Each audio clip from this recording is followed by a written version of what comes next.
할렐루야. 아멘. 우리 함께 오신 분들 향해서 이렇게 축복할까요? 하나님께서 당신을 사랑하십니다. 이렇게 인사하겠습니다. 하나님께서 당신을 사랑하십니다. 우리 조금 떨어진 분에게 우리 한 번 더 믿음을 담아서 이렇게 축복했으면 좋겠습니다. 하나님이 정말로 당신을 사랑하십니다. 이렇게 인사하겠습니다. 하나님이 정말로 당신을 사랑하십니다. 아멘. 정말로라고 말해야 되는 이유는 분주하고 또 고단한 우리의 삶 속에서, 우리의 일상 속에서 우리가 너무나도 자주 이 사실을 잃어버리기 때문입니다. 여러분, 하나님은 우리를 사랑하시고 우리가 그것을 느낄 때에도 느끼지 못할 때에도, 그리고 우리가 하나님을 떠올릴 때도 떠올리지 않을 때에도 변함없이 우리를 사랑하시는 줄로 믿습니다. 우리 이 시간 함께 그 사랑 안에서 하나님을 찬양하고 또 하나님께 예배하기를 소망합니다. 우리 함께 찬양하겠습니다.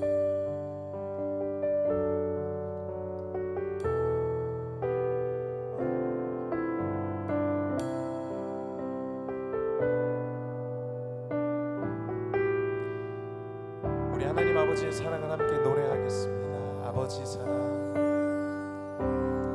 아버지 사랑 내가 노래해.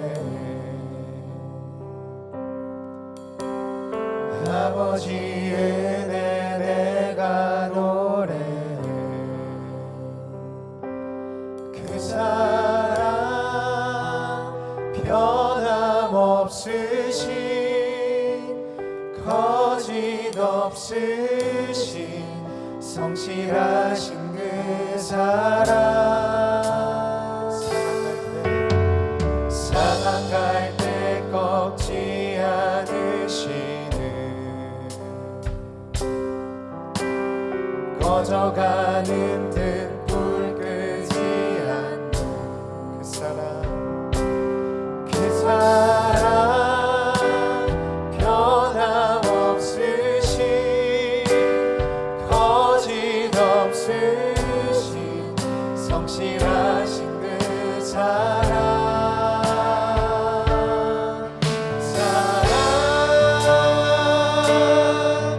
그 사랑 날 위해 죽으신, 날 위해 다시 사신 예수 그리스도, 다시 오실 그 사랑, 죽음도 생명도 천사도 하늘의 어떤 권세도 끊을 수 없는 영원한 그 사랑, 예, 그 사랑, 그 사랑 날 위해 죽으신, 날 위해 다시 사신 예수 그리스도, 다시 오실 그 사랑, 죽음도 생명도 천사도 하늘의 어떤 권세도 끊을 수 없는 영원한 그 사랑, 영원한 그 사랑, 그 사랑 날 위해 죽으신, 날 위해 다시 사신 예수 그리스도, 다시 오실 그 사랑, 죽음도 생명도 천사도 하늘의 어떤 권세도 끊을 수 없는 영원한 그 사랑, 예수, 영원한 그 사랑, 예수, 영원한 그 사랑, 예수. 하나님은 영이시니 예배하는 자가 영과 진리로 예배할지니라. 아멘. 다 같이 자리에서 일어나셔서 사도신경으로 우리의 신앙을 고백하겠습니다. 나는 전능하신 아버지 하나님, 천지의 창조주를 믿습니다. 나는 그의 유일하신 아들 우리 주 예수 그리스도를 믿습니다.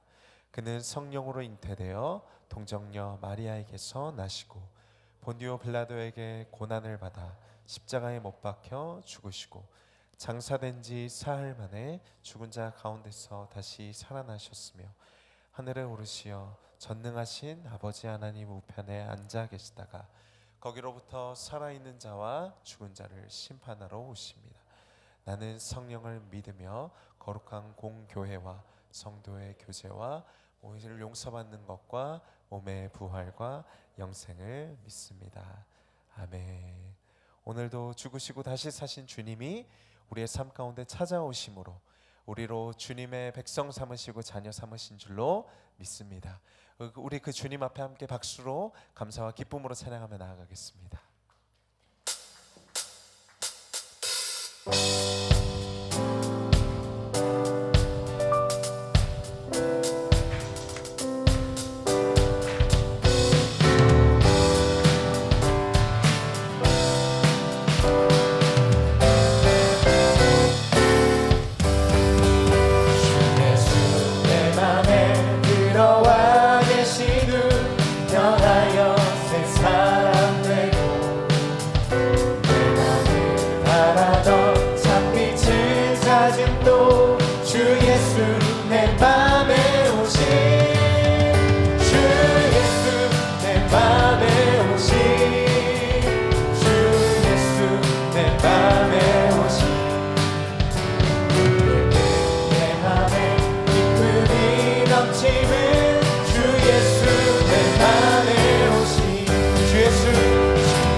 망령된 행실을 끊고 어린 털보다 더 많던 내 죄가 눈보다 더 이어졌네.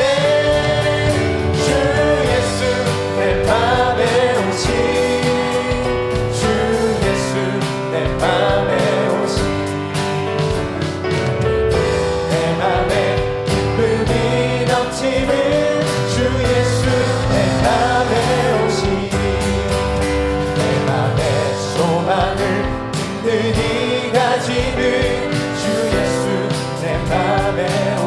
의심의 구름이 사라져버린도 주 예수 내 맘에 오신 주 예수 내 맘에 오신 주 예수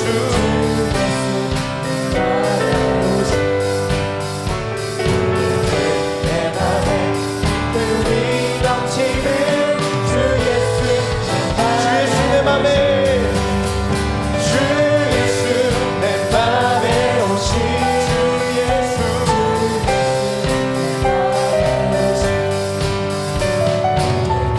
내 맘에 기쁨이 넘치는 주 예수 내 맘에 골짜기 가다가 밝은 빛 보려 이 비춰 저 멀리 하늘 문 환하게 보임도 주 예수 내 맘에 오신 주 예수 내 맘에 오신 주 예수 내 맘에 오신 내 맘에 기쁨이 넘치는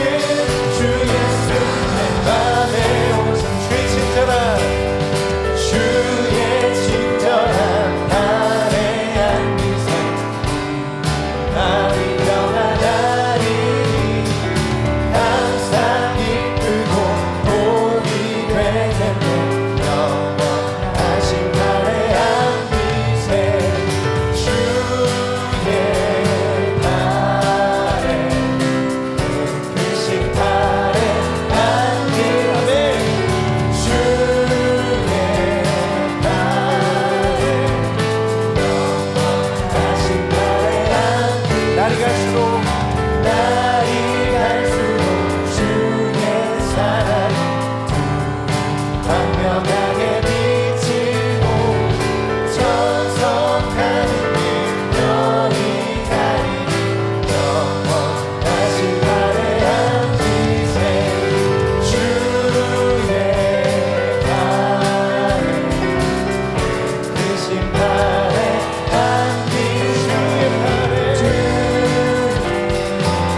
감격의 박수 올려드립시다.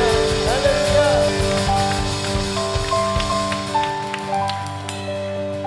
자리에 앉으시겠습니다.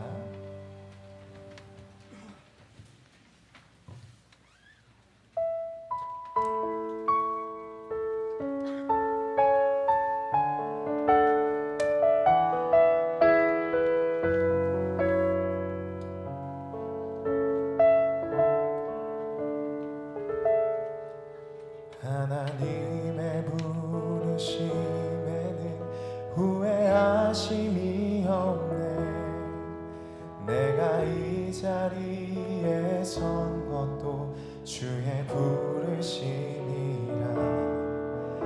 하나님의 부르심에는 결코 실수가 없네.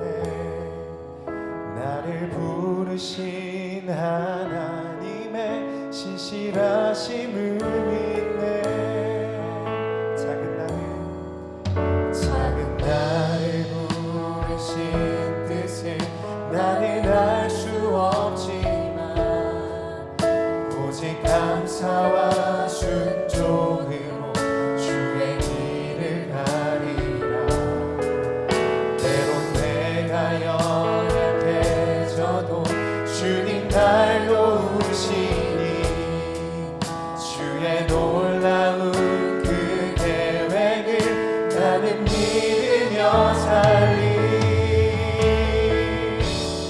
날 부르신 뜻 내 생각보다 크고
주님의 그 신실하심을 믿으며 나아갑니다. 주님께서 나의 삶에 함께 하시면 주님의 능력으로 나의 삶이 새롭게 될 줄로 믿습니다.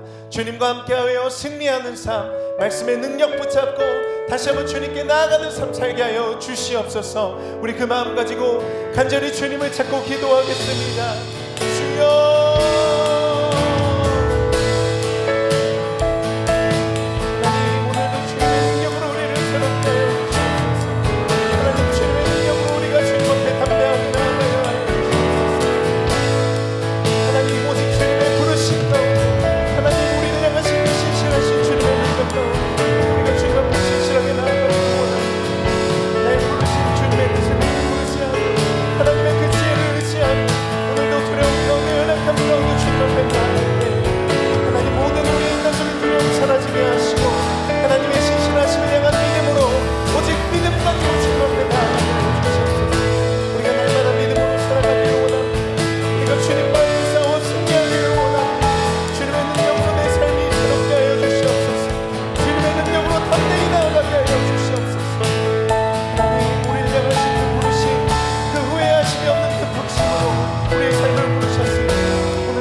거룩하신 하나님 아버지, 한 주간의 은혜를 감사합니다.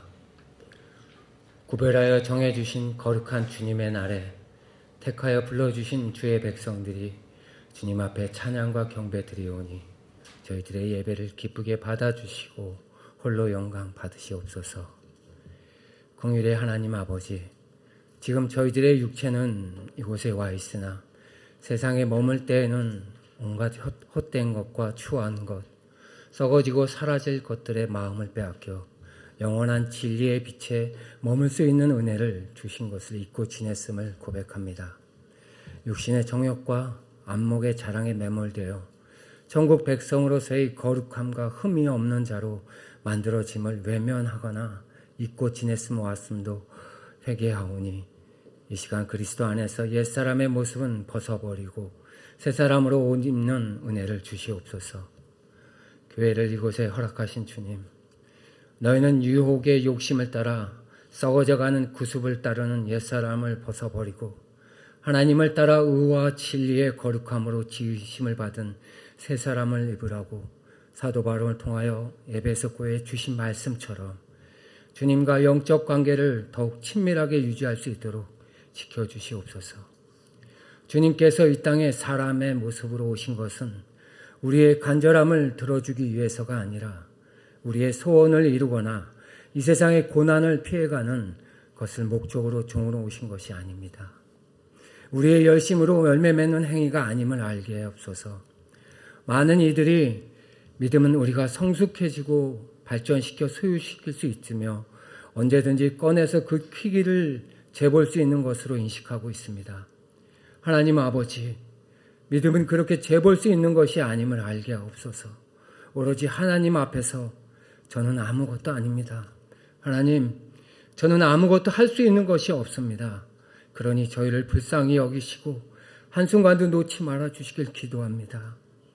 주님은 우리들의 죄를 도말하시기 위해 십자가에 매달리셨고 지금도 성령으로 저희들 안에 지금 들어오셨으며 그 심령 안에서 죄의 더러움을 깨끗이 씻어내고 계신 것임을 잊지 않게 하시옵소서. 그래서 예배자로, 훈련자로, 전도자로, 치유자로, 화해자로, 소명자로서 하나님을 영화롭게 하는 온 사람 공동체가 되게 하시옵소서. 신실하신 하나님 아버지, 그리스도의 아름다운 복음이 이 땅의 교회를 통하여 온 땅에 전파되게 하시고 그리스도의 복음을 위하여 하나님의 백성들이 말씀에 순종하게 하옵소서. 이 나라의 모든 경영을 하나님께서 주관하여 주셔서 이 나라가 평안함을 누릴 수 있도록 인도하여 주옵소서. 이 땅의 모든 백성들이 만왕의 왕 되시는 하나님 아버지를 알게 하시고 정직하게 살게 하옵소서. 세상 모든 민족이 구원받기 원하시는 하나님, 한 영혼도 실족하길 원치 않으시는 하나님의 뜻을 기억하며 지금도 세계 곳곳에 나아가 복음을 전하는 주의 종들을 지켜주옵소서. 특별히 저희 기도하고 후원하는 선교지와 국내 개척교회 지역마다 하나님의 큰 사랑으로 은혜를 더하여 마지막인 이때 하나님의 생명책에 새겨지는 교회가 되도록 인도하옵소서. 선교지마다 방해하는 사단의 공격이 심합니다. 낙담하게 하고 좌절하게 하고 자기 연민에 빠지게 하는 모든 어둠의 영들이 떠나가게 해주시옵소서. 선교사님을 통해 그 땅 가운데 하나님의 마음이 전해지게 해주시옵소서. 하나님만이 우리의 주인이시며 예수님만이 우리의 구원자이심을 보내신 종들을 통하여 온전하게 깨닫고 구원받게 하옵소서. 이 시간 담임 목사님의 선포되는 말씀으로 오곡백과가 무로 익어가는 계절처럼 하나님의 마음과 하나님의 뜻을 품어주시며 순종의 심령을 붙여주시고 하나님을 거스르지 않는 신앙의 길을 걸어갈 수 있도록 은혜를 내려주시옵소서. 성령의 충만함을 받아 온전히 주님을 경배하는 시간 되기를 간절히 간구하오며 모든 말씀 우리를 구원해 주신 예수 그리스도의 이름으로 기도합니다. 아멘.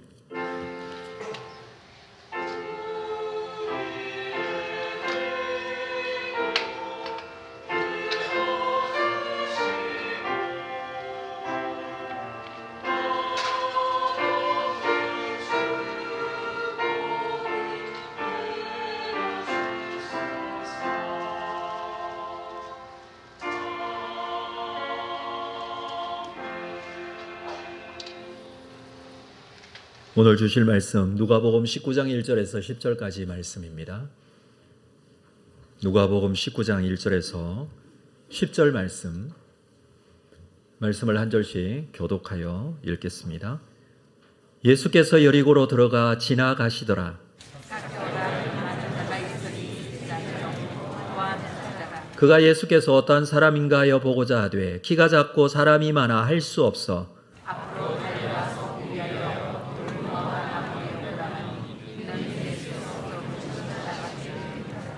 예수께서 그곳에 이르사 쳐다보시고 이르시되 삭개오야 속히 내려오라. 내가 오늘 내 집에 유하여야 하겠다 하시니 무사람이 보고 수군거려 이르되 저가 죄인의 집에 유하러 들어갔도다 하더라.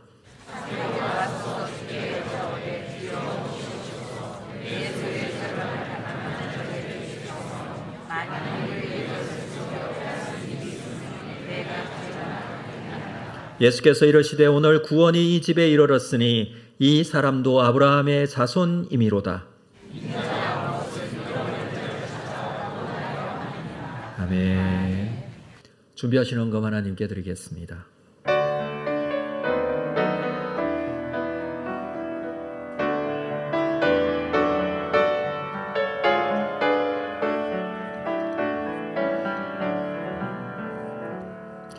거룩하신 아버지 하나님, 귀한 주일 주님 앞에 나왔습니다.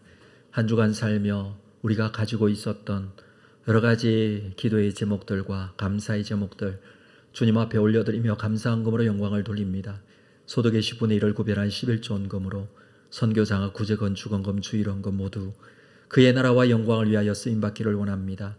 우리의 심령에는 더 큰 감사가 있는 삶으로 인도하여 주옵소서.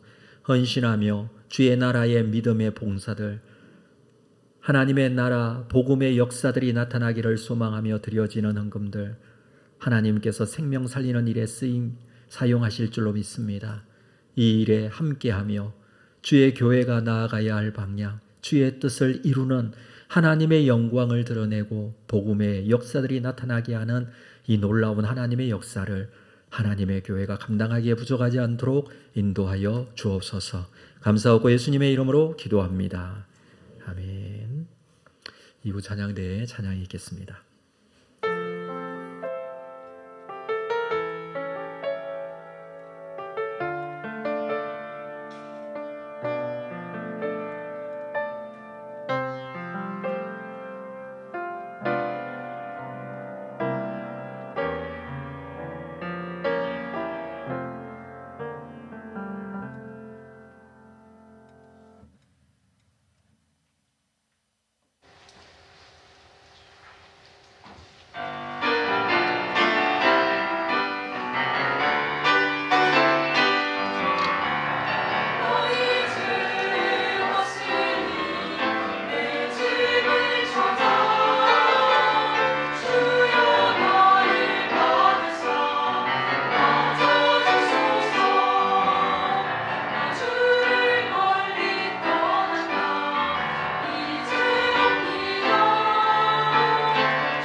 귀한 찬양 감사합니다. 교회 소식 나누겠습니다. 주보에 있는 내용 여러분 함께 확인하시겠습니다.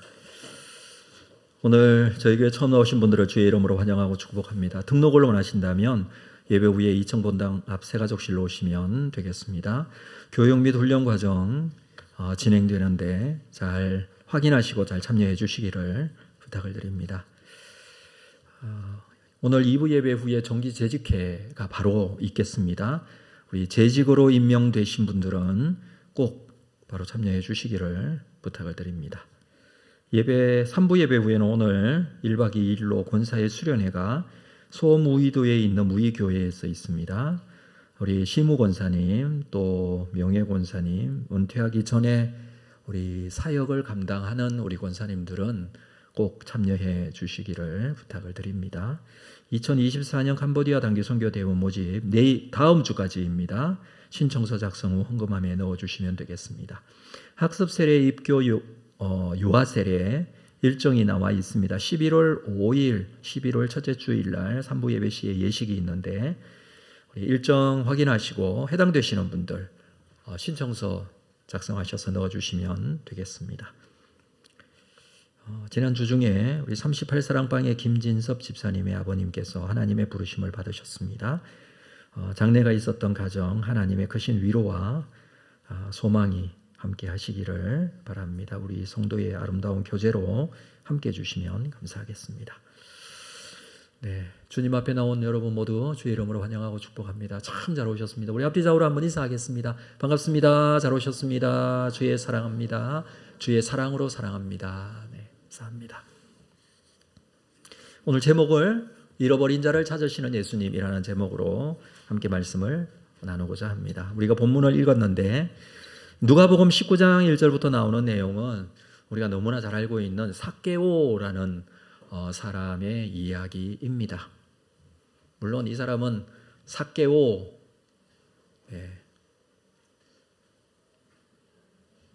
어디에 있는 사람이었냐면 여리고에 있는 사람이었습니다.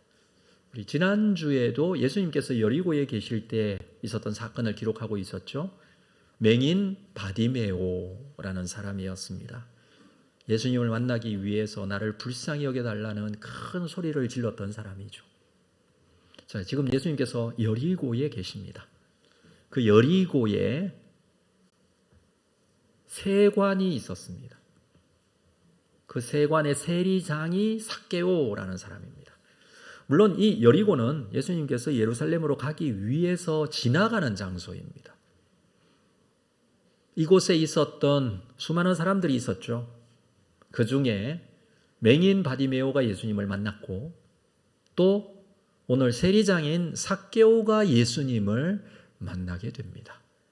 그 외에 또 예수님을 만났던 사람이 얼마만큼 있는지는 모르겠지만 이 두 사람만큼은 예수님을 확실히 만났습니다. 오늘 이 삭개오에 대한 이야기를 함께 나누도록 하겠습니다. 예수님 당시에 유다는 로마 제국의 시리아 주에 해당이 되었습니다. 로마는 효율적인 세금 징수를 위해서 각 지역에 세금 징수 대리자를 세웠는데 그 사람들이 세리입니다. 세리는 로마를 위해서 세금을 징수하고 세금을 걷어들이고 세금을 바치는 일을 했지만 로마로부터 월급을 받지는 않았습니다. 세금을 거두고 정한 만큼만 로마에 내고 나머지는 자기의 수입으로 잡았습니다. 같은 민족을 수탈해서 자신의 배를 불리는 게 세리였습니다. 그래서 이때 당시에 유대인들 같은 민족 동족들은 이 세리를 너무너무 싫어했습니다. 민족의 배반자로 생각을 했습니다. 그래서 당시에 죄인을 대표하는 사람을 세리로 말하기도 합니다. 그런데 오늘 등장하는 이 삭개오라는 사람은 세리 중에 세리장이었습니다. 자, 2절 말씀을 볼까요? 삭개오라 이름하는 자가 있으니 세리장이요 또한 부자라. 삭개오라 이름했다. 그 이름을 이렇게 정확하게 잘 밝혀주는 것은 그 이름이 가지고 있는 의미 때문입니다. 삭개오라는 이름은 히브리식 이름입니다. 유대인이라는 거죠. 삭개오는 유대인임에도 불구하고 로마에 붙어서 민족들의 이 이스라엘 민족의 그 어려운 시절에 살고 있었던 그 민족을 수탈하는 일에 앞장섰던 사람이라고 할 수가 있겠죠. 그럼에도 불구하고 그 이름의 뜻은 정결한 자 또는 의인이라는 뜻을 가지고 있습니다. 그러니 이 사람은 이름과 전혀 맞지 않는 삶을 살고 있습니다. 아마 부모님이 의롭게 정결하게 살아라라는 의미로 이름을 지었을 것입니다. 그럼에도 그는 사람들로부터 비난의 대상, 민족의 배반자로 여겨지는 죄인으로 살고 있었죠. 예수님 당시에는 이 여리고가 아마 세금이 굉장히 많이 거치던 장소였던 것 같습니다. 농산물뿐만 아니라 여리고에는 당시 사치품 중에 하나였던 발삼향수 공장이 있었습니다. 발삼향수에 쓰여지는 재료가 아열대성 기후에서만 재배가 가능한데 여리고가 그 날씨가 아열대성 기후를 가지고 있습니다. 지난주에도 말씀드렸습니다만 예루살렘과 거리가 멀지 않은데 예루살렘과 기후가 완전히 다릅니다. 저희가 성경지리 탐방 방문했을 때에도 예루살렘 날씨는 좀 선선했는데 여리고는 38도, 9도 이렇게 되었습니다. 굉장히 더운 날씨였습니다. 그래서 이 발삼 향수에 들어가는 재료를 생산하고 그것을 발삼 향수로 만드는 공장이 있었고 또 뿐만 아니라 팔로 판매도 잘 되었습니다. 여리고에는 헤롯 대왕이 겨울 궁전을 만들어서 겨울이 되면 헤롯 대왕이 여기 와서 지냈습니다. 마찬가지로 당시에 귀족들도 예루살렘의 추운 겨울을 피해서 이 여리고에 별장을 만들어 놓고 내려와서 지냈습니다. 그래서 여리고에 세리장이 있을 만큼 세금 수납이 굉장히 많았던 곳이었습니다. 자, 이 세리장이었던 삭개오 3절 말씀을 볼까요? 같이 읽겠습니다. 3절 시작. 그가 예수께서 어떠한 사람인가 하여 보고자 하되 키가 작고 사람이 많아 할 수 없어. 삭개오라고 이름하는 사람이 예수님에 대한 소식을 듣습니다. 여리고에 오셨고 지나가신다라는 이야기를 듣고 어떠한 사람인가 하여 보고자 합니다. 우리가 이 본문을 그냥 지나갈 것이 아니라 삭개오의 마음이 어땠기에 이랬을까를 상상해 볼 수 있습니다. 그냥 단순히 유명인이니 궁금하니까 보겠다 이런 의미는 아닐 것입니다. 그는 사람들로부터 아주 욕먹고 있었던 죄인인 세리장 삭개오였습니다. 사람들 앞에 나서기를 굉장히 꺼려하는 사람이기도 하죠. 그런 사람이 그냥 유명한 사람 한 사람 지나간다고 해서 이렇게까지 보고자 하는 것은 아닌 것 같아요. 그냥 구경 삼아 하는 것은 아니라는 것이죠. 어제도 우리 여의도 한강에서 불꽃 축제가 있었는데 굉장히 많은 사람이 갔다고 그러더라고요. 저는 갔을까요? 못 갔을까요? 예, 소리만 들었습니다. 여기 굉장히 크게 소리가 들리더라고요. 그리고 저희 교회 옥상에 가면 그게 보여요. 근데 위쪽만 보여요. 다 보이지는 않고. 그래서 때로는 사람들이 와 궁금하다 하고 가기도 하지만 또 일이 있고 중요한 약속이 있고 그러면은 가지 않죠. 근데 삭개오는 갔다는 거예요. 이유가 뭘까요? 지금까지 살았던 삭개오의 인생에서 그가 옳다고 생각하고 세리가 되었고 부자가 될 정도로 세리장이 되었고 그렇게 살았던 그의 삶이 후회스럽기 때문이 아닐까요? 참 진리에 대한 생각을 하고 있기 때문이 아닐까요? 영원한 생명, 영생에 대한 부분이 고민이 되지 않을까요? 그냥 자기는 지금 현세 여기에서 부자가 되고 먹고 사는 문제 해결하고 잘 살고자 하는 그런 생각 때문에 세리가 되었지만 지나면 지낼수록 이게 끝이 아닌데 라는 생각을 하지 않았을까요? 이런 구도자의 마음으로 그는 아마 예수님을 기다렸을지도 모릅니다. 아니 예수님이 지나간다는 소리를 듣고 반드시 내가 꼭 보아야 되겠다라고 생각했을 수도 있습니다. 자, 그런 마음으로 예수께서 어떠한 사람인가 하여 보고자 합니다. 그 보고자 하는 마음이 키가 작고 사람이 많아 할 수 없다고 합니다. 많은 사람들이 지나가는데 예수를 볼 수가 없고 자기 키가 작기 때문에 더 보이지 않고 여러분 키 작은 사람은 이 마음을 충분히 이해합니다. 엘리베이터 같은 여러 명이 타는 장소에서는 더욱더 답답합니다. 키 큰 사람이 그렇게 얘기하더라고요. 아랫동네 공기는 어떠냐고. 여기는 쾌적하다고. 예. 키가 삭개오가 많이 작았던 것 같아요. 많은 사람들이 몰려다니니까 예수님을 볼 수 없었어. 자, 4절 말씀에 앞으로 달려가서 보기 위하여 돌 무화과 나무에 올라가니. 삭개오는 돌 무화과 나무에 올라갔습니다. 왜 돌 무화과 나무에 올라갔을까요? 오늘 이 부분을 좀 깊이 생각했으면 좋겠습니다. 왜 돌 무화과 나무였느냐? 우리가 알고 있기로는 이전에 번역본에는 뽕나무라고 그랬어요. 근데 성경 번역이 바뀌면서 개역 개정판에서는 돌 무화과 나무라고 정확하게 번역을 해 주었습니다.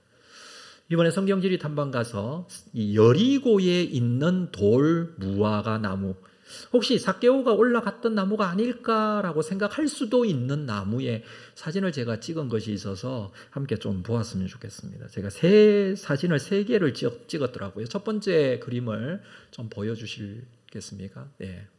여기가 어디냐 하면 여리고에 있는 러시아 정교회의 박물관 안입니다.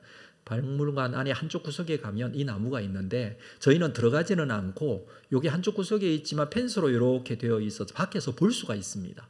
그래서 버스를 세워놓고 여기서 이 나무를 설명을 듣고 저희가 보았습니다. 제가 사진을 잠깐 찍었는데 두 번째 사진은 조금 더 가까이에서 이건 굉장히 이 나무가 크다라는 것을 보입니다. 이 러시아 정교회 사람들은 이 나무가 수령이 2000년 이상 되었다라고 주장을 합니다. 그러니 이 나무가 2000년 전에 삭개오가 올라간 나무가 아닐까? 그들은 그렇게 생각하지만 정확하지는 않습니다. 어떻게 알 수가 없죠. 세 번째 사진을 보면 여기에 열매가 이렇게 맺혀 있어요. 이게 뭐라고요? 돌무화과입니다. 무화과를 우리가 잘 알 수는 없습니다만 무화과가 굉장히 크고 탐스럽게 열리기도 하지만 이렇게 작게 돌무화과, 잘 사람이 먹을 수도 없는 그런 돌무화과가 열리는 나무가 돌무화과 나무입니다. 삭개오는 이 돌무화과 나무에 올라갔습니다. 그리고 예수님을 보고자 했습니다. 왜 돌무화과 나무를 이전에는 뽕나무로 번역을 했을까부터 좀 생각을 해보고자 합니다. 이렇게 번역한 이유도 이번에 성경지리 탐방에서 제가 공부하면서 깨닫게 된 것입니다. 삭개오가 올라간 나무, 뽕나무라고 번역했던 이유는 우리 한글 성경에서 잘못 번역한 게 아니에요. 그것은 70인역이라는 성경에서 먼저 이렇게 번역을 했기 때문입니다. 여러분 70인역이라고 들어보셨습니까? 70인역이 뭐냐 하면 구약 성경은 히브리어로 기록되어 있고 신약 성경은 헬라어로 기록이 되어 있죠. 그런데 예수님이 오시기 이전에 구약 성경만 있을 때에 히브리어 성경으로 기록되어 있지만 이 히브리어 성경을 헬라 지역에 있는 사람들도 읽게 하기 위해서 헬라어로 번역을 합니다. 그래서 알렉산드리아라는 애굽의 도시, 그 도시에서 70명의 학자가 모여서 70일 동안 구약 성경은 히브리어 성경을 헬라어로 번역했다고 해서 70인역이라고 합니다. 이 70인역에서 이 나무를 돌무화과라고 하지 않고 뽕나무라고 한 거예요. 그 대표적인 구절이 아모스 7장 14절입니다. 구약 성경 아모스 7장 14절에 아모스가 아마시아에게 대답하여 이르되 나는 선지자가 아니며 선지자의 아들도 아니라 나는 목자요 뽕나무를 재배하는 자다. 이렇게 합니다. 뽕나무를 재배. 여기 뽕나무가 나오죠. 근데 사실은 이 뽕나무라는 이 단어도 돌무화과 나무로 바꿔야 할 단어인데 아직 바꾸지를 않았어요. 이 뽕나무 히브리어 단어로는 시크모라는 단어입니다. 시크모라는 나무는 돌무화과 나무예요. 근데 헬라어로 수카미나라고 번역을 했어요. 이제 히브리어를 헬라어로 번역하잖아요. 수카미나라고. 수카미나는 뭐냐 하면 뽕나무예요. 그러니까 왜 뽕나무로 번역을 했느냐? 그 이유는 바로 그 다음에 나오는 재배하는 이라는 단어 때문이에요. 아모스 7장 14절을 다시 한번 보여주시겠습니까? 여기 보면 뽕나무 시크모를 재배하는 요거는 볼레스라는 단어이죠. 재배한다, 이게 열매를 거둬들인다라는 뜻이거든요. 근데 이 단어가 앞에 있는 뽕나무 이 수카미나라는 이 단어로 번역한 이것이 뽕나무라고 생각했던 이유는 열매를 거둬들이니까 이 열매가 뽕나무 열매라고 생각을 하고 뽕나무로 번역을 한 거예요. 근데 돌감람나무를 열매로 거둬들이는 사람도 있습니다. 근데 그 사람은 굉장히 독특해요. 그게 뭐냐면 돌무화과 나무는 지금은 식용으로 쓰지 않습니다만 그때 당시에는 식용으로 사용을 했다고 해요. 이유가 뭐냐 하면 이 돌무화과 나무가 열릴 그때쯤이 밀과 보리 추수를 하지 않은 때이기 때문에 먹을 게 없었어요. 우리나라도 마찬가지였죠. 이 보리 추수를 하기 전에 먹을 게 없어서 굉장히 힘들었던 시기를 보릿고개라고 하잖아요. 그때는 저도 잘 경험이 없습니다만 저희 부모님 세대에서 얘기를 들어보면 여기저기 먹을 것을 찾아서 굉장히 애를 썼던, 근데 이때 당시에도 그랬다고 해요. 돌무화과 나무 열매가 맺힐 때쯤 되면 먹을 게 없어서 힘드니까 이 돌무화과 나무 열매가 맺히기 시작하는 이때쯤 나무 위에 올라가서 이 나무에 구멍을 뚫습니다. 이 열매에다가 구멍을 뚫습니다. 그러면 이 열매가 상처를 입기 때문에 빨리 익는다고 해요. 열매가 빨리 익게 돼요. 그래서 빨리 식용으로 사용을 하려고 하는 것이죠. 자, 이 일을 전문적으로 하는 사람, 이 사람을 시크모 볼레스라고 합니다. 그러니까 돌무화과 나무 열매를 거둬들이는 사람 또는 돌무화과 나무 열매를 관리하는 사람, 나무 위에 올라가서 열매에다가 상처를 내는 사람, 이 사람이 누구였냐면 아모스였어요. 그러니까 아모스는 목자였어요. 목자면서 뽕나무를 재배하는 사람이 아니라 돌무화과 나무 열매에 구멍을 뚫는 부업을 했던 사람이에요. 그러니까 아모스에 대한 성경에 대한 번역이 정확한 게 바로 이런 뜻이죠. 그런데 이것을 헬라어로 번역하는 70인역에서 잘못해서 뽕나무로 번역을 해서 영어 성경에도 뽕나무로 적고 한글에도 뽕나무로 적고 이렇게 한 것이죠. 누가복음 우리가 읽고 있습니다만 누가복음의 오늘 본문 19장 4절에서는 뽕나무가 아니라 돌무화과 나무라고 바르게 번역을 했습니다.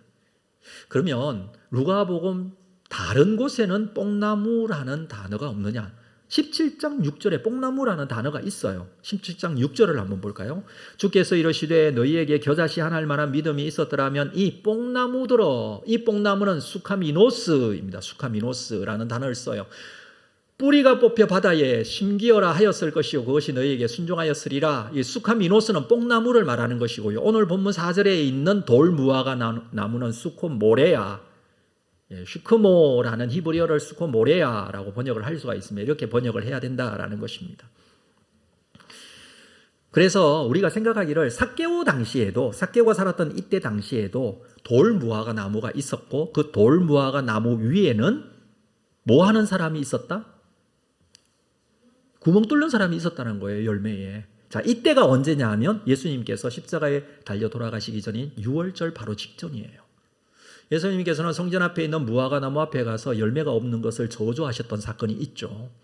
이때가 굉장히 우리나라 보릿고개처럼 먹을 것이 없어서 사람들이 힘들어하던 시기였기에 동네마다 돌무화과 나무 위에는 이것을 관리하는 구멍을 뚫는 사람들이 다 올라가 있어요. 올라가서 구멍을 뚫고 일하고 있었어요. 자, 근데 예수님이 지나가십니다. 돌무화과 나무에 누가 올라가요? 삭개오가 올라가요. 왜 여기를 선택했을까요? 거기 가면 저 사람은 왜 저기 올라갔지? 이런 소리를 듣지 않아요. 당연히 거기에는 사람이 있으니까 그 사람들 중에 하나겠지라고 생각을 했어요. 자기도 체면이 있고 세리장이고 사람들은 자기를 싫어하고 미워하고 그러니까 예수님께 나갈 수는 없고 키가 작아서 보이지도 않고 그래서 돌무화과 나무에 올라간 거예요. 올라가서라도 그렇게라도 예수님을 만나고 싶었던 것이죠. 그렇게라도 예수님이 어떤 분이신지 궁금했어요. 그렇게라도 내 인생에서 지금까지 살아왔던 이 인생이 잘못되었음을 깨닫고 바르게 살고자 하는 마음이 있었다는 것이죠. 그렇게 해서 예수님은 삭개오는 돌무화 나무에 올라갔습니다. 그런데 우리가 여기서 하나 또 생각할 게 있는데, 그것은 돌무화과 나무라는 쉐크모라는 이 단어의 히브리어 어근에는 어떤 뜻을 가지고 있느냐 하면 중생, 거듭남, 회복이라는 단어의 의미가 있어요. 돌무화과 나무이지만 그 뜻이 바로 이런 뜻을 가지고 있다는 것이죠. 자, 종합해서 한번 생각해 봅시다. 이름은 삭개오라는 의인이라는 뜻을 가진 이 사람. 그런데 세리라는 죄인의 대표격인 사람으로 그의 삶은 이름과 전혀 다른 삶을 살고 있었어요. 그 사람이 돌무화과 나무, 중생이라는, 거듭남이라는, 회복이라는 의미가 있는 중생, 거듭남, 회복의 의미의 돌무화과 나무에 올라갑니다. 그리고 회복이 돼요. 누구를 만남으로? 예수 그리스도를 만남으로. 이게 그냥 우연이 아니라는 것입니다. 돌무화과 나무에 올라가서 예수님을 보고자 했던 그 삭개오를 예수님께서는 알아보셨어요. 그냥 여러 명, 그냥 나무에 올라가서 그 열매의 상처를 내는 사람 중 한 사람쯤으로 생각할 수 있는 삭개오를 예수님께서는 알아보셨어요. 자, 5절 말씀 볼까요? 같이 읽겠습니다. 5절 말씀 시작. 예수께서 그곳에 이르사 쳐다보시고 이르시되 삭개오야 속히 내려오라. 내가 오늘 내 집에 유하여야 하겠다. 나무에 올라간 있는 사람, 여러 사람들이 있는데 하필이면 삭개오를 이름을 부르십니다. 알고 계신 것이죠. 삭개오가 어떤 마음인지. 맹인 바디메오는 예수님이 지나갈 때 나를 불쌍히 여겨달라고 소리 질렀습니다. 그러나 삭개오는 돌감람 나무에 숨어서 예수님을 보고 있습니다. 그러나 예수님은 삭개오를 아십니다. 왜 돌감람 나무에 올라갔는지를 알고 계십니다. 이 삭개오를 시커머 볼넷으로 보는 것이 아니라 세리장 삭개오, 영혼에 대해서, 구원에 대해서 관심이 있고 고민하고, 그래서 예수를 만나고자 했던 그 마음 깊은 곳에 이 고민을 가지고 있는 삭개오를 알아보고 계십니다. 삭개오야 내려오라. 삭개오를 부르십니다. 삭개오보다, 자기 자신보다 자신을 더 잘 아는 예수님께서 삭개오를 부르신 거예요. 예수님은 지금 삭개오가 무엇이 필요한지를 알고 계셨어요. 예수님은 오늘 내 집에 유하겠다라고 하십니다. 너의 집에 가서 너와 교제하고 너에게 은혜를 베풀어 주겠다. 이게 필요해요. 인생의 참 진리의 대답이 무엇인지를 너에게 알려주겠다. 이게 필요해요. 본인도 이것에 대해서 정확하게 잘 모를 수 있어요. 모르지만 나의 몸은 이미 예수님께 가고 있어요. 예수님은 이것을 아시고 속히 오라고 하십니다. 그 다음에 삭개오의 행동을 한번 볼까요? 6절에 보면 급히 내려와 즐거워하며 영접하거늘. 사람들 다 보는 앞에서 나타나지 않고 싶었고 사람들의 비난을 듣고 싶지 않았고, 저 사람 죄인인데 왜 예수님 앞에 나오느냐, 이런 소리 듣지 않고 싶어서 돌무화과 나무에 올라갔는데 예수님께서 부르시니 그는 급히 내려와 즐거워하며 영접합니다. 이게 자기의 본심이었어요. 근데 그걸 모르고 있었어요. 예수님을 만나고 영접하고 즐거워하고 이게 본심이었어요. 근데 숨어 있었어요. 근데 예수님은 그 본심을 아시고 그를 급히 부르십니다. 속히 부르십니다. 근데 그는 급히 내려와서 영접합니다. 여러분, 주님이 부르실 때가 있어요. 나에게 찾아오셔서 나를 부르실 때가 있어요. 나는 거부할 수도 있습니다. 지금은 아니라고 생각할 수도 있습니다. 아직은 이라고 생각을 할 수도 있습니다. 근데 사실은 그게 나에게 주님께서 부르신 그 때가 가장 정확한 때였던 것이죠. 삭개오에게 속히 내려오라고 하신 주님께서 우리에게도 속히 나에게로 오라고 말씀하실 수 있습니다. 우리는 그 부르심에 응답해야 합니다. 그 부르심을 들을 수 있어야 됩니다. 내 심령이 이미 주님께로 향하고 있습니다. 내 심령이 이미 하나님의 구원의 역사하심을 기대하고 있습니다. 아, 이대로 사는 것은 아니다라고 생각을 할 수 있습니다. 세상에 참 진리가 세상 속에 있지 않다라는 것을 이미 깨닫고 있지 않습니까? 자, 이 상황에서도 주변 환경은 전혀 그렇지 못하죠. 7절 말씀을 볼까요? 무사람이 보고 수군거려 이르되 저가 죄인의 집에 유하여 들어갔도다. 사람들이 수군수군합니다. 죄인의 집에 들어갔다고 말합니다. 유대인들은요, 죄인들과 함께 하지 않습니다. 그것이 경건이라고 생각했습니다. 나는 이 사람처럼 죄인이 아니다, 이 뜻이죠. 물론 세리는 죄인이에요. 물론 이 세리장이었던 삭개오는 민족의 반역자예요. 가까이 하고 싶지 않은 사람이에요. 우리에게도 유독 미운 사람이 있지 않습니까? 가까이 가고 싶지 않은 사람이 있지 않습니까? 거리감을 두고 싶은 사람이 있지 않습니까? 이런 말이 있죠. 가까이 하기엔 너무 먼 당신. 정말 가까이 하고 싶지 않은 사람. 그런데 주님은 그 사람도 구원하기를 원하십니다. 그 사람을 위해서 십자가에 달리시고 죽으시고 속죄하십니다. 그래서 예수님은요, 사람을 가리지 않으세요. 사람을 차별하지 않으세요. 그 누구도 하나님의 형상으로 창조된 구원받아 하나님의 자녀가 되어야 할 영혼으로 보셨어요. 그래서 죄인과 함께 하시고 세리에게도 가시고 창기들과 함께 하셨어요. 물론 이 사람들하고만 지내시고 나머지 사람들은 멀리 하신 게 아니에요. 누구든지예요. 예수님께서 바리새인의 초청에 그 바리새인의 집에 찾아가셔서 함께 식사도 하시잖아요. 문제는 바리새인이 예수님을 멀리하고 정죄하고 비판하고 떠나갔기 때문에 문제죠. 바리새인이든 세리이든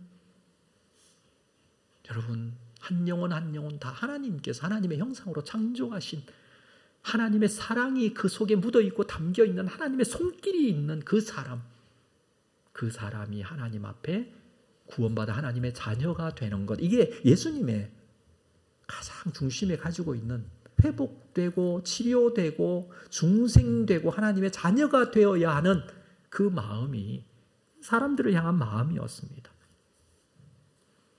이들 중에라도 하나님의 택한 백성은 구원받아야 한다라는 그 마음으로 지금 사람들의 수군거림이 중요한 게 아니에요.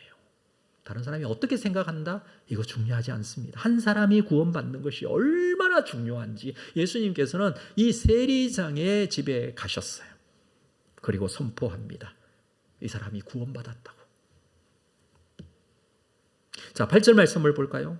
삭개오는 구원받게 되었다라는 사실을 미리 우리에게 이 8절 말씀으로 알려주고 있습니다. 같이 읽겠습니다. 8절 말씀 시작. 삭개오가 서서 주께 여짜오되 주여 보시옵소서, 내 소유의 절반을 가난한 자들에게 주겠사오며 만일 누구의 것을 속여 빼앗은 일이 있으면 네 갑절이나 갚겠나이다. 저는 이것을 기록하는 누가의 의도는 앞에 나왔던 부자 관원 청년이 있었죠. 내 소유를 팔아 가난한 자들에게 주고 너는 나를 따르라 라는 말씀을 듣고 고민하고 돌아가잖아요. 그냥 이 사람을 생각하고 이 구절을 적었다고 생각합니다. 그 부자 관원은 이 문제에 대해서 절대 넘어서지 못했지만, 자, 삭개오는 예수님께서 말씀하시기 전에 이미 예수님을 영접하고 난 이후에 이 고백을 먼저 해요. 내 소유의 절반을 가난한 사람들에게 주겠습니다. 이거 쉬운 것입니까? 아니요. 엄청난 순종을 결심하는 것입니다. 뿐만 아니고 누구를 속여 빼앗은 일이 있다면 네 갑절로 갚겠습니다. 속여 빼앗는 것 세리가 제일 잘하는 거예요. 왜 이렇게 세금을 많이 거두냐고 물으면은 로마에서 그냥 이렇게 거두라 그랬다고 그렇게 거둬서 로마에게는 조금만 주고 나머지는 자기가 갖고, 이게 세리의 삶이었거든요. 근데 이제부터는 이걸 하겠다 하지 않겠다? 하지 않겠다는 거예요. 왜? 이게 죄라는 것을 이제 알게 되었다라는 거예요. 이게 회개예요. 하지 않는 거예요. 생활 속에서 회개가 드러나는 것이죠. 말로 회개합니다가 아니라 그는 실생활 행동으로 그의 신앙의 고백, 예수님을 만나고 예수님께서 나의 주인이 되셨음을 행동으로 보여주고 있습니다. 삭개오가 왜 4배로 갚겠다고 했을까요? 이 기준이 어디에서 왔는지는 알 수 없지만 율법에는 이렇게 한 본문이 있습니다. 그도 율법을 알았을 거예요. 유대인이기 때문에.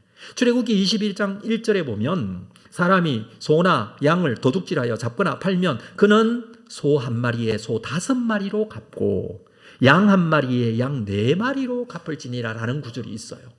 그러니까 5배 또는 4배로. 그게 죽이면 그렇고 4절에 보면 도둑질한 것이 살아 그 손에 있으면 아직까지 살아있으면 소나 나귀나 양을 막느라고 갑절을 배상하라. 율법에 나오는 내용인데 이걸 전제로 생각을 했는지는 모르겠지만 삭개오는 자진해서 4배로 갚겠다 이렇게 지금 말합니다. 자신의 지은 죄를 철저하게 회개하겠다라는 것이죠. 야고보서 2장 17절에 행함이 없는 믿음은 죽은 것이라고 그랬습니다. 믿음의 내용은 행하는 것입니다. 그런 믿음대로 행하고 있습니다.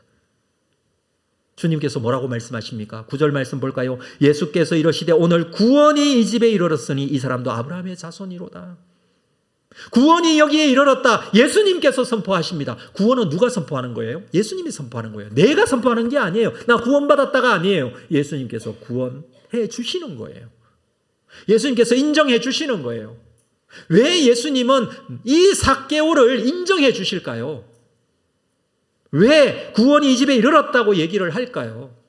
실제로 이 삭개오가 회개하고 주 예수 그리스도를 영접하고 그를 구주로 삼는 삶을 살게 되었으니 그 구원이 여기에 있다고 선포하고 있습니다. 삭개오는 주님을 집으로만 영접하신 게 아니에요. 삭개오는 주님을 자기의 마음으로 영접했어요. 나의 주님입니다. 주님께서 내 주인이십니다. 주님께서 나를 인도해 주셔야 합니다.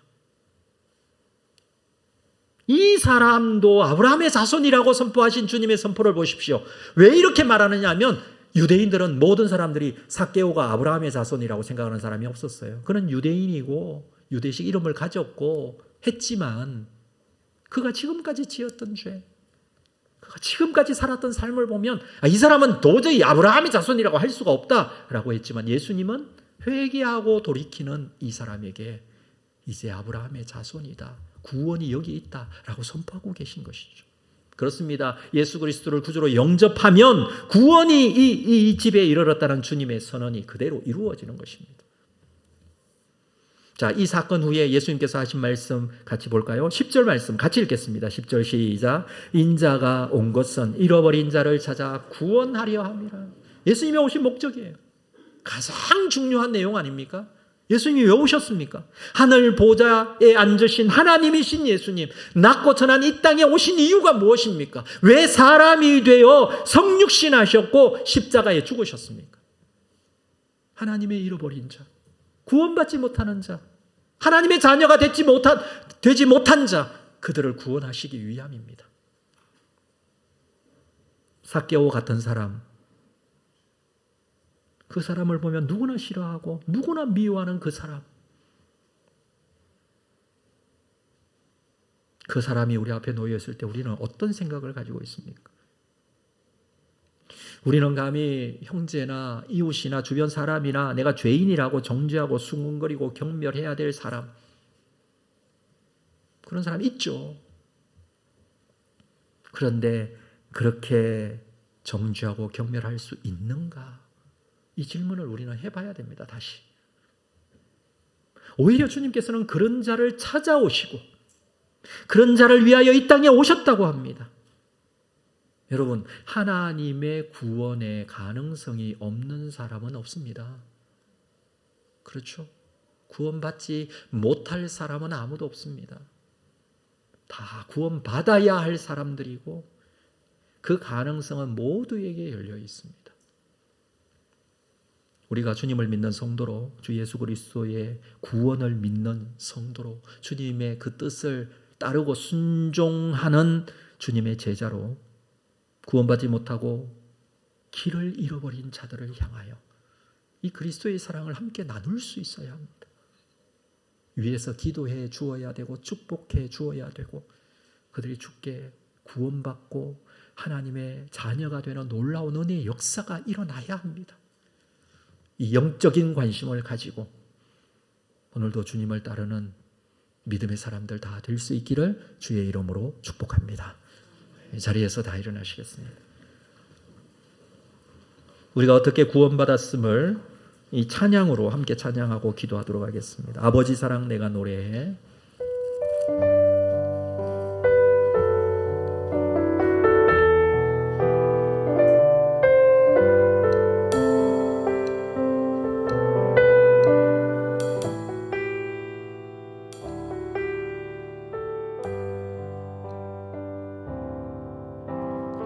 아버지 사랑 내가 노래 아버지 은혜 내가 노래 그 사랑 변함없으신 거짓 없으신 성실하신 그 사랑 상한 갈 때 꺾지 않으신 사랑할 때 꺾지 않으신 꺼져가는 등불 끄지 않는 꺼져가는 등불 끄지 않는 그 사랑 그 사랑 변함없으신 거짓 없으신 성실하신 그 사랑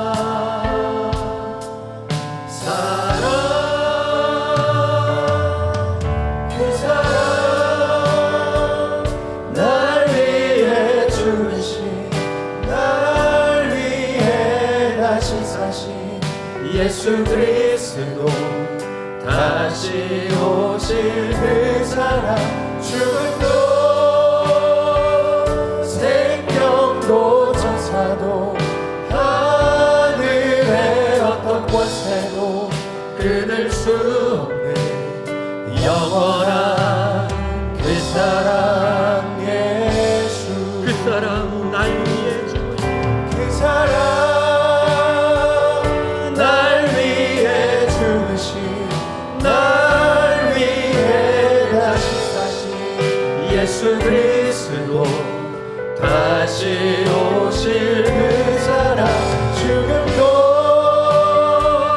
생명도 천사도 하늘의 어떤 곳에도 끊을 수 없는 영원한 그 사랑 예수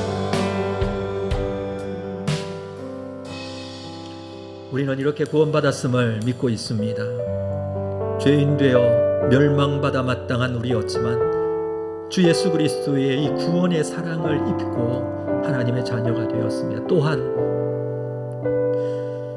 우리가 평가하고 정죄하고 판단하는 사람 또한 예수님께서 그를 위하여 십자가에 죽으시고 잃어버린 자를 내가 찾으러 왔다라고 말씀하시는 주님의 말씀, 우리가 다시 한번 기억하고 구원받아야 할 사람, 주께로 돌아와야 할 사람들을 위해서 우리가 함께 기도하십시다.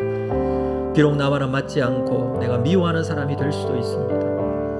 정치적으로, 사회 속에서, 문화적으로, 세상 속에서 나와 맞지 않기 때문에 정죄해버리고 미워해버리고 끝내는 것이 아니라 그 어떤 사람이든지 간에 주께서 잃어버린 자를 찾으시는 그 한 사람, 나를 구원하셨듯이 하나님의 구원의 역사가 그에게도 이루어지기를 원합니다. 영혼에 대한 관심을 가지고 우리가 이들을 위하여 중보하고, 나 또한 주님의 이 사역, 잃어버린 자를 찾으시는 이 사역에 쓰임받는 사역 하나님 앞에 감당할 수 있도록 인도하여 달라고, 우리 두 가지 기도의 제목을 가지고 함께 기도로 하나님께 나아가겠습니다. 그러가신 아버지 하나님, 잃어버린 자를 찾으시는 주님, 한 영혼 한 영혼 주께로 돌아와 하나님의 놀라운 구원의 역사하신 가운데 들어오는 주께서 이루신 예수 그리스도 그 은혜 대로 다시 오실 그 사랑 주님 은혜를 베풀어 주님 생명도 천사도 주님 그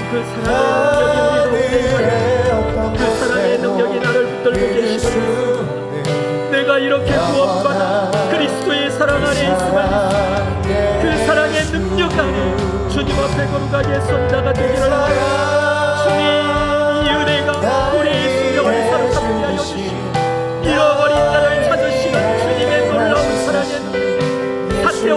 찾으셨듯이 오늘도 이런 자를 찾으시는 주님의 불신의 응답으로 주님 앞에로 돌아오는 귀한 은혜가 있도록 인도하여 주시옵소서. 하나님께서 사랑하신 그 사랑의 능력이 온전하게 회복되어지는 귀한 은혜가 있도록 인도하여 주시옵소서. 영원한 그 사랑 영원한 그 사랑 영원한 그 사랑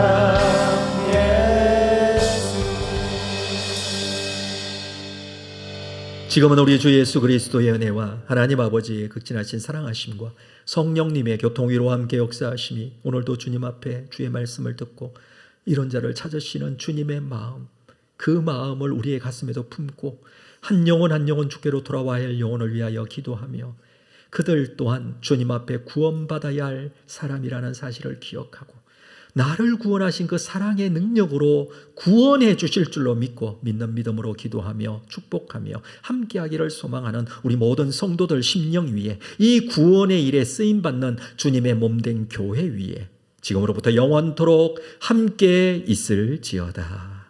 아멘.